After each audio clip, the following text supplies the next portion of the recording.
smart clothing and smart tag. What are your thoughts on this? I feel like this is a space that's been quite, I hate to use the word gimmicky, and correct me if I'm wrong, but it has felt quite, I guess, playful in the past. Is this maybe a time where we will be able to integrate it and brands should start to consider and think about how it plays maybe a more leading role as we emerge from COVID? I think when it comes to smart clothes or smart garments or smart textiles, I think they need to put money in the research, put the money where their mouth is. Like, we need to do a lot more R&D in terms of smart textiles, because, you know, a lot of other industries like sports industry, medical industry, even the army, like, they are really into that and they put money into it to see what works. And I feel like the fashion industry is kind of dipping their toe but not really committing.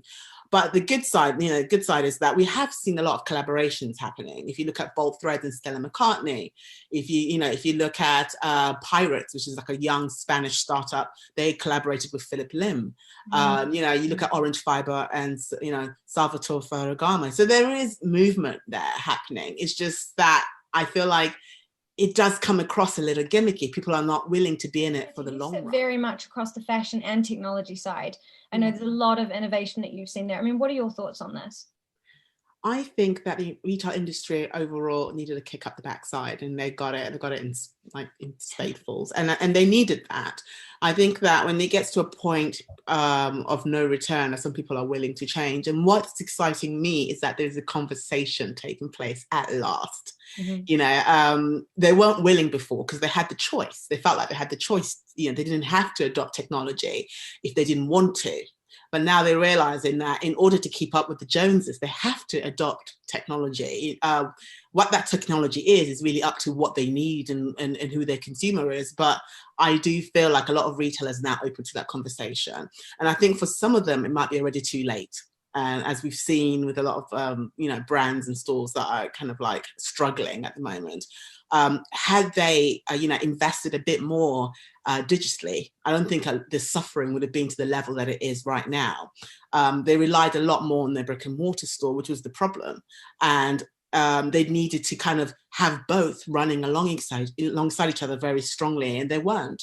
And, I wrote a recent article where I looked into that, and I think I used Topshop as an example to kind of look at what could they have done in order to kind of continue being in the market. And there were quite a few holes that they could have filled quite nicely had they invested in it. But it's just unfortunate that it took the pandemic to open the eyes of some of the retailers. It's a very flat 2D experience. And actually, we've done a ton of work in augmented reality and 3D and virtual reality to begin to show what that pipeline could be. From many years ago when it was very expensive to begin to capture 3D content, to now where on your iPhone you have a LiDAR scanner that can generate a very convincing 3D model. And if you have even spend a little bit of time working in Unreal Engine or Unity, you can begin to get really very high quality 3D experiences. And actually all of the research begins to going back 5 years ago, we did some work to do some A/B testing against flat 2D content against 3D content, and click-through rate on 3D models for luxury handbags was, depending on product, 20 to 40% higher. Oh. And when you look at tools like Shopify, who are now beginning to integrate the use of augmented reality in 3D, their latest research, I think from the back end of last year, indicated that there's like a 90% conversion uplift from 3D and augmented reality. These are tools which are so widely available and anyone can make that, that you have to ask the question, why aren't brands doing that? Yeah.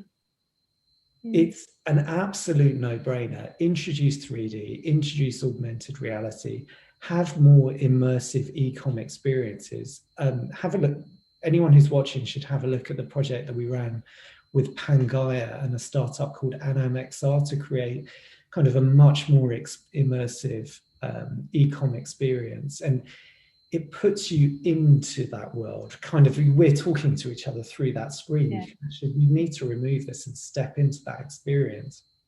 The dwell time in that experience was 7 minutes for a consumer. 7 minutes. We're told attention span is like a millisecond.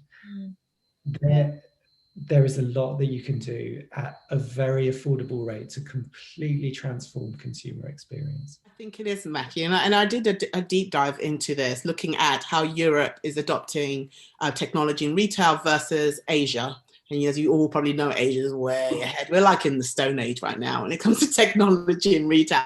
But one thing I did kind of like find out when I was interviewing various people was that people are very much like, better the devil you know. You know, it's like, this works. I sell my product this way. I've never had any problems, so I shall continue. You know, it's like, but this is better. And they're usually like, well, you know, and I feel like, you know, people need to be forced to change, you know, the same way I had to force my mum to get an iPhone because her old Nokia was so reliable. She felt no need to have an iPhone. But yes, an iPhone is much better, mother. You know, like, look what it can do. So I feel like when it comes to, you know, retailers, especially traditional ones, they're kind of really like, if it's not fixed, you know, if it's not broken, why fix it type of attitude. And I kind of am confident that they're much more kind of smaller independent companies, they might be the ones that lead the way when it comes to adopting innovation because they're not afraid to do it. Whether you fail or you don't fail, they're not fearing that. While with bigger companies, if the idea that they fail, you know, the idea that they put money into something and then it doesn't work is so scary for them versus a smaller company that can maybe take that risk. And I'm a big believer that startups are going to be leading the way in the fashion industry. Like, look to the startups, look to them because they've got it in their DNA when it comes to sustainability. When it comes to innovation, they're not afraid to jump in, you know, head first. So for me, I'm always a massive fan of like the smaller brands because they're not scared to experiment. And a parting tip from each of you for, you know, for the smaller brands, what one kind of key takeaway, a bit of advice would you give for these brands that are looking into, you know, AR, whether it's gaming or creating these digital experiences, something important to consider when they're looking at building this into their plan? So I would say that anyone who's kind of nervous about the cost of those, the majority are created on platforms that are free to use. And yes, that kind of brings up a bit of skill sets of where you're bringing people in to help you build this, but a lot of them are free to make. And I'll say the same thing, experiment, just try things, then you'll figure it out. Great. I mean, I would give the advice of find a student who's passionate about this because they are on board with it. They know what's what, you know, they might not, you know, be a professional yet, but they might even be a bit more experimental than a professional is. So if you can work with the student, you know, paying them a little bit of money, you know, listen to their expertise, I think they'll probably be able to, you know, bring a brand into 2021.